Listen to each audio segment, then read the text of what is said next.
다윗 시리즈 18번째 시간입니다. 하늘이 무너져도 솟아날 구멍은 있다 라는 주제로 말씀을 나누겠습니다. 이런 말이 있습니다. 사람은 믿음의 대상이 아니라 사랑의 대상이다. 혹은 용서의 대상이다. 사무엘상 26장 21절 말씀입니다. 사울이 이르되 내가 범죄하였도다. 내 아들 다윗아 돌아오라. 내가 오늘 내 생명을 귀하게 여겼은즉 내가 다시는 너를 해하려 하지 아니하리라. 내가 어리석은 일을 하였으니 대단히 잘못되었다 하는지라. 다윗은 사울을 2번이나 살려줍니다. 사울은 이번에도 내 아들아 잘못했다 라고 말합니다. 하지만 다윗은 마침내 깨닫게 됩니다. 사람은 믿음의 대상이 아니라 사랑의 대상이고 용서의 대상일 뿐이라는 것을 말입니다. 베드로와 제자들이 예수님과 확신을 가지고 이렇게 말했습니다. 마태복음 26장 35절입니다.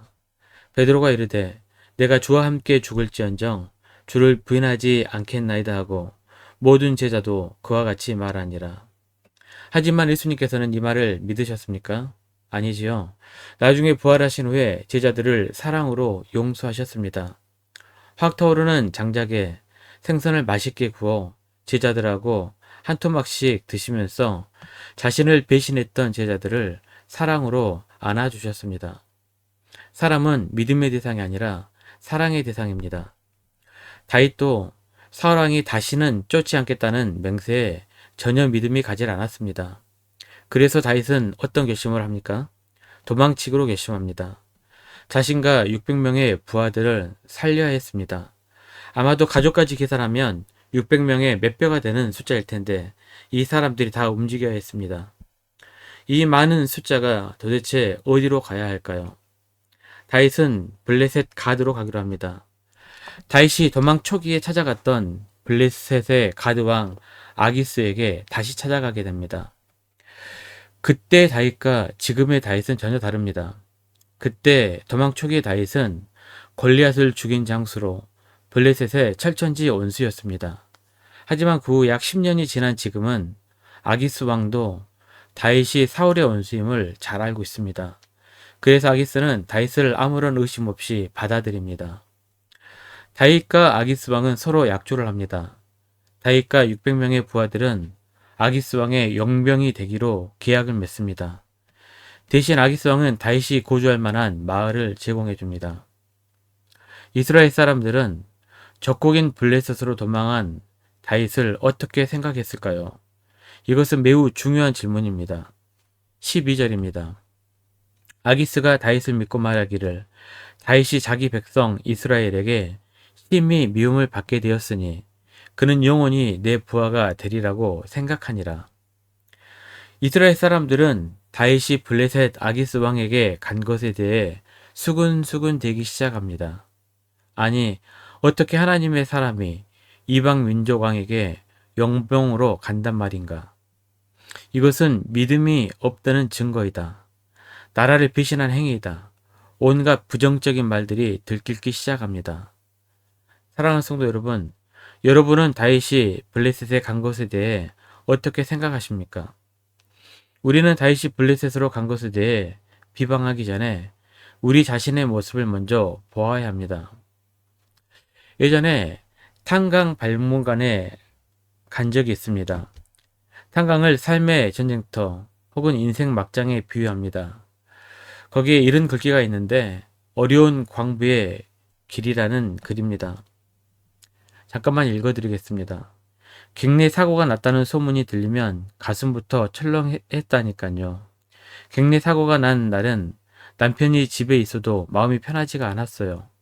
그렇게 불안한 마음으로 살다 보니 내 신세도 불쌍하고 남편도 불쌍하게 여겨졌어요. 늘 살아도 불안하게 살았어요. 솜을 쥐고 불 속으로 들어온 것 같아요.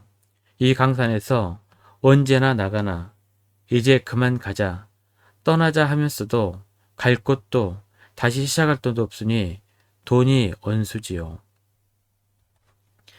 다윗이 블레셋 아기스 왕에게 찾아간 것은요. 더 이상 갈 곳이 없어 마지막 최후의 보루로 어쩔 수 없이 선택한 곳입니다. 마치 갈 곳 없어 탄광으로 간 광부들이 자신의 신세를 인생 막장이다, 삶의 전쟁터다 라고 표현한 것과 같은 것입니다. 상황에 어쩔 수 없이 끌려간 인생을 가지고 이러쿵저러쿵 입에 올리는 것은 좋은 모습은 아닐 것입니다.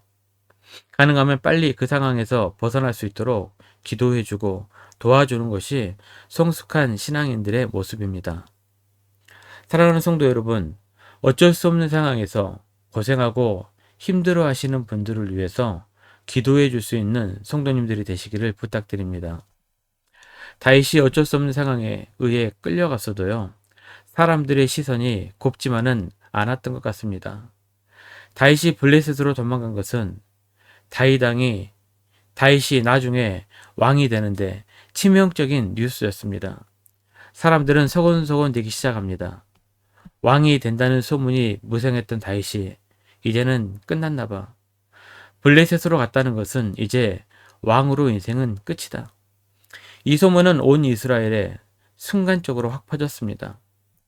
다윗은 그 뉴스를 덮을 수 있는 것이 무엇일까 고민했을 것입니다.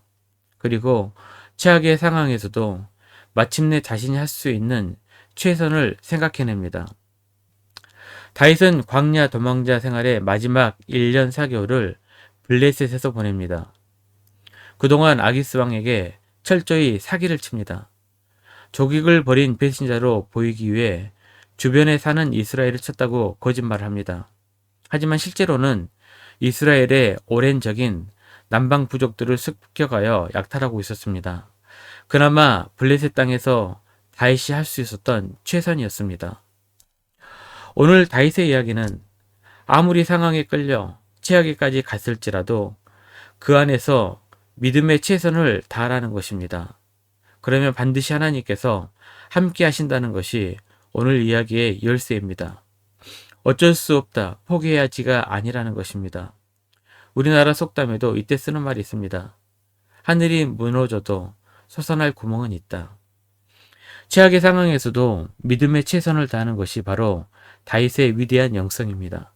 그리고 그때 하나님께서는 그 최선을 문제 해결의 해법으로 바꾸어 주십니다. 마지막으로 오늘 휴어라는 사람의 이야기로 말씀을 마치려고 합니다. 휴어는 두 다리가 절단된 장애인입니다. 8살 때 캐나다 로키 산맥에 템플산을 암벽 등반했고요. 청소년 때 미국 최고의 암벽 등반가 중 하나가 됩니다. 그런데 17세 때 미국 워싱턴 산에서 암벽 등반을 하다가 조난을 당해 무릎 밑으로 두 다리를 잘라내야만 했습니다. 최악의 상황에 빠졌습니다. 그런데 휴어는 낙마가는 대신에 세계 최초로 의족을 달고 암벽 등반에 도전을 합니다. 그리고 동시에 그는 자신과 같은 장애인들을 위해 의족을 만드는 일에 최선을 다합니다. MIT에서 기계공학을 전공하면서 로봇 의족을 개발하는 연구에 매진합니다. 지금은 미국 MIT 미디어랩에서 생체공학을 가르치는 교수가 되어 보통의 다리처럼 움직이는 로봇 의족을 만들어냅니다.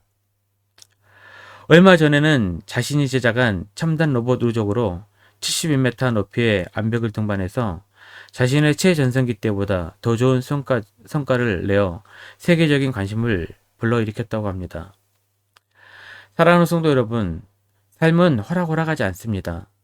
막장까지는 아니더라도 삶은 전쟁터입니다. 최악일 때도 너무나 많습니다. 그러나 최악의 상황에서도 다윗은 최선을 다했습니다. 그리고 그 최선을 하나님께서 최고의 영광으로 바꾸어 주셨습니다. 우리들도 상황만 탓하고 포기하기보다는 그 상황에서 최선을 다하시고 도우신 하나님의 손길을 경험하시기를 주님의 이름으로 축원합니다.